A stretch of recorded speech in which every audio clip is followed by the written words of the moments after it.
सरहदों पर बहुत तनाव है क्या? सरहदों पर बहुत तनाव है क्या? कुछ तो पता करने तनाव है क्या? और खौफ दिख रहा है दोनों संतों में, तीसरे संत का दबाव है क्या? शायद खैरागढ़ की राजनीति में कुछ ऐसा ही हो रहा है। कल सीएम का दौरा खैरागढ़ में और सीएम की घोषणाएं हुई। आज हम खैरागढ़ के कोर्ट परिसर के पास मौजूद होटल पे पहुंचे हैं और हमारे पास इस समय शिवसेना के प्रत्याशी भी मौजूद हैं। आइए उन्हीं से जानते हैं कल सीएम के दौरा का कितना फायदा होगा और उनसे जानते हैं अन्य विषयों पर। नितिन भांडेकर जी, आपका स्वागत है। और आप एक कद्दावर पत्रकार के रूप में आपकी भूमिका रही है, मजबूत पत्रकार रहे हैं, सियासत राजनीति के आप संपादक हैं, अभी आप राजनीति में आपकी एंट्री हुई है। पत्रकारिता से राजनीति में एंट्री कैसे? वक्त और हालात है ये, क्योंकि दो राष्ट्रीय पार्टियों ने जो चेहरा यहाँ पे उतारा है वो यहाँ के लोगों को, आम जनता को, मतदाताओं को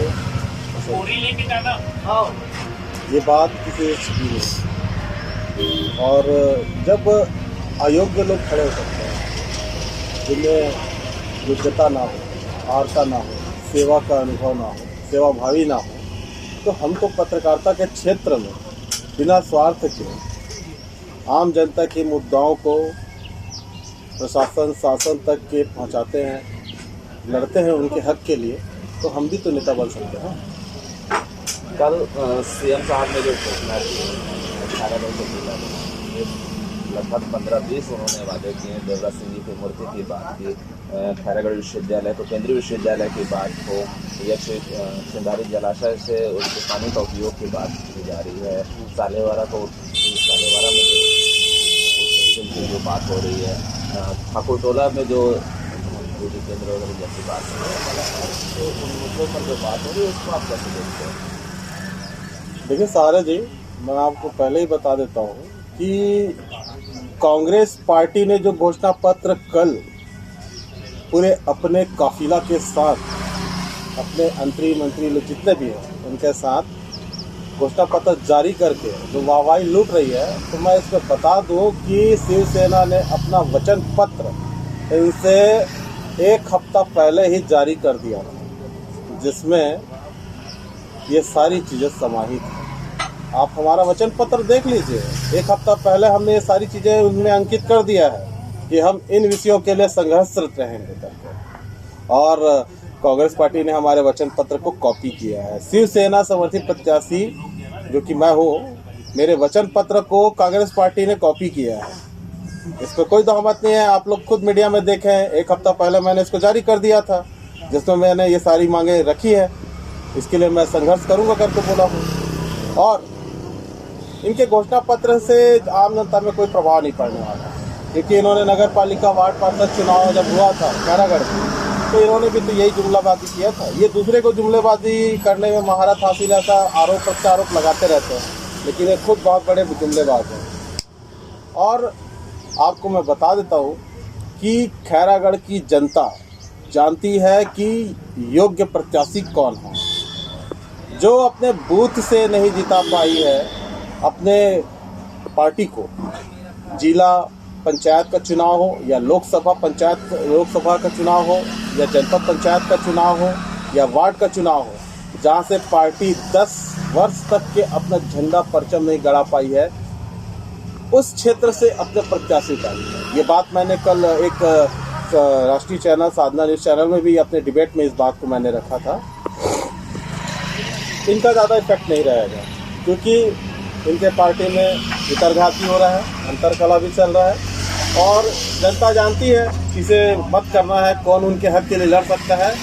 और मतदाताओं से तो मैं यही कहना चाहता हूँ कि ऐसे प्रत्याशियों को चुनें कि वो आपको ढूंढे, आपको अपने विधायक को ढूंढना ना पड़े, वो आपके पास जाए, आपको उनके पास जाने की ज़रूरत नहीं, क्योंकि आप उन्हें चुनते हैं। तो मेरा यही आम मतदाताओं से बढ़ चढ़कर वोट करें, यही मेरा निवेदन है। शिवसेना का एक चुनाव चिन्ह रहा है, अच्छा, तीर कमान, और अभी आप एयर कंडीशन से हैं, ये कैसे हो गया? अच्छा, सारे जी इसमें मस्त मैं एक चीज़ बताता हूँ कि शिवसेना का चुनाव चिन्ह तीर कमान है। तीर जब चलता है तो कई लोग घात हो जाते हैं। तीर का जो वार होता है वो खतरनाक होता है। डर गया कांग्रेसी, यहाँ पे पार्टी डर गई। आप इससे समझ सकते हैं, इन्होंने मेरा सिंबल ही रिजेक्ट करवा दिया, डर गई। अब भैया हमने वचन पत्र डाला, कॉपी कर लिए, तो इससे साबित होता है कि पार्टी डरी हुई है शिवसेना से बहुत ज्यादा, क्योंकि उनको मालूम है कि उनके प्रत्याशी योग्य नहीं है इस क्षेत्र में।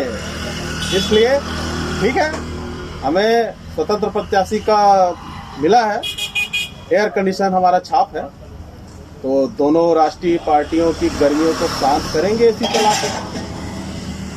कांग्रेस और भाजपा दोनों दिग्गज दल हैं और आप राजनीति में नए हैं, तो इसके बीच आप अपने आप को कहाँ पाते हैं? देखिए, माना मैं राजनीति में नया हूँ, लेकिन अनुभव में इनसे हम अधिक हैं, क्योंकि मैंने यहाँ पे आज 12 वर्षों तक की पत्रकारिता किया है और आम जनताओं के जो ज्वलनशील मुद्दे हैं उन पर मैंने बेबाकी से लिखा है। ये पूरा क्षेत्र जानता है। दुर्गेश के घर में बैठना, हमें पता है कि 10 साल तक राजनीति करने से अनुभव नहीं आता है। जनता के बीच में रहकर उनकी समस्याओं को उजागर करके, उनकी समस्याओं को शासन प्रशासन तक पहुंचाकर उनकी समस्याओं का निराकरण करना, ये नेता होता है। हालांकि हमारा प्रोफेसर पत्रकारिता कर रहा है, लेकिन अगर मुझे इस क्षेत्र का विधायक बनाते हैं तो जनता के लिए एक सहज और सरल हो जाएगा। मैं कहीं भी मिल जाऊंगा उनको, मैं खुद उनके पास चले जाऊंगा। मुझे मालूम है कि आम जनता की क्या समस्या है। ये जो काफिला है, कल रात को कुछ घंटे के लिए थी, आज पूरा खाली है। कहते हैं ना, रात गई बात गई। आपको एक चीज बता दूं मैं सहारे जी, ये जो भीड़ जो है वो पूरा कहना चाहिए कि 200 रुपए की भीड़ थी ये, है ना। 200 रुपए की भीड़ इकट्ठा करके माहौल बनाने का बेवजह जो इस क्षेत्र से नहीं है उनको लाया गया था कल दिखाने के लिए। आप जन धन बल का प्रयोग कर सकते हैं अपने प्रत्याशी को जिताने के लिए, लेकिन उसमें योग्यता नहीं ला सकते। योग्यता तो लिखाना पड़ता है, तब ना वो जो कहते हैं ना, सोने में के चमक जब आती है तभी आती है जब उसे आग के भट्टी में तपाया जाता है। हमने संघर्ष किया है, या 12 सालों तक के हमने पत्रकारिता किया है। हमें पता है कि आम जनता की मुद्दा क्या है।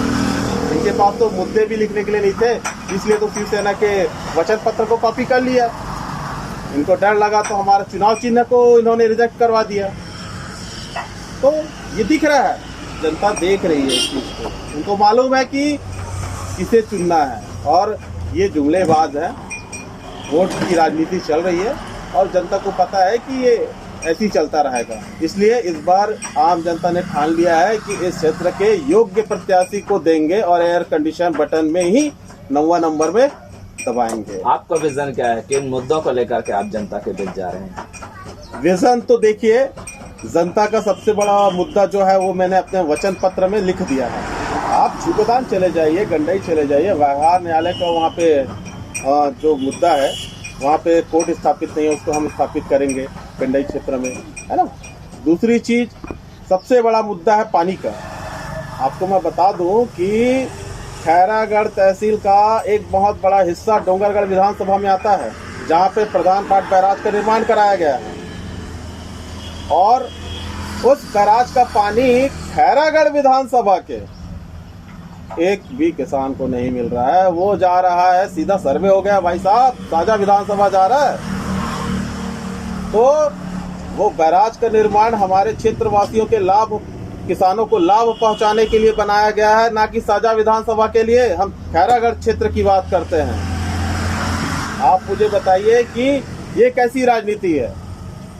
किसानों के हक की बात करते हैं, किसानों के लिए सोचते हैं, तो खैरागढ़ का जो प्रधान पाट का जो बैराज है तहसील के अंदर में, उसका पानी हमारे किसान भाई को ही मिलना चाहिए, ना कि अदर विधानसभा को। सर, इन सबके बीच एक और सवाल घूम कर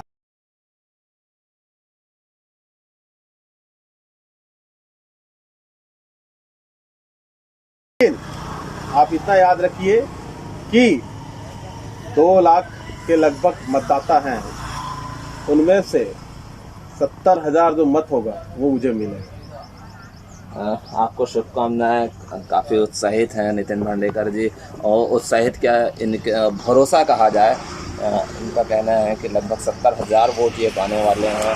उन्होंने बताया है कि जो सोने का उदाहरण उन्होंने दिया है कि जितना तपाया जाएगा उतना वो निखरेगा।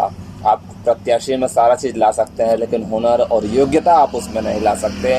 कल की जो भीड़ थी वो पैसे की भीड़ थी। आज पूरा शहर सुना दिख रहा है। वो तमाम जो घोषणा पत्र जो कांग्रेस कल जो जारी किए हैं, इनका कहना है कि शिवसेना के वचन पत्र को कॉपी किया गया है। उनके सिंबल तक को जो राजनीति के तहत हटा दिया गया। आखिरकार जो उनका एयर कंडीशन जो छाप है वो सारे नेताओं की गर्मी कहा जाए या राजनीतिक दलों की गर्मी को शांत करने की बात कर रहे हैं। और आगे देखना और होगा कि वो किस तरह से जनता के बीच पहुंचेंगे। आगे उनके हम और भी उनके दौरे के कार्यक्रम को हम लगातार जनसंपर्क को हम आपसे दिखाते रहेंगे। लेकिन उन्होंने एक बड़ी बात कह दी कि सिंचाई की जो समस्या रही, जो पानी की समस्या रही है, खैरागढ़ में जो प्रधान पाट बैराज है खैरागढ़ तहसील के अंतर्गत आता है, लेकिन खैरागढ़ विधानसभा को उसका कोई फ़ायदा नहीं मिल पाता। तमाम उनके वचन पत्र में की बात करें या नितिन भांडेकर जी की बात करें, तमाम उनके बातों में वो चिंतन दिखता है।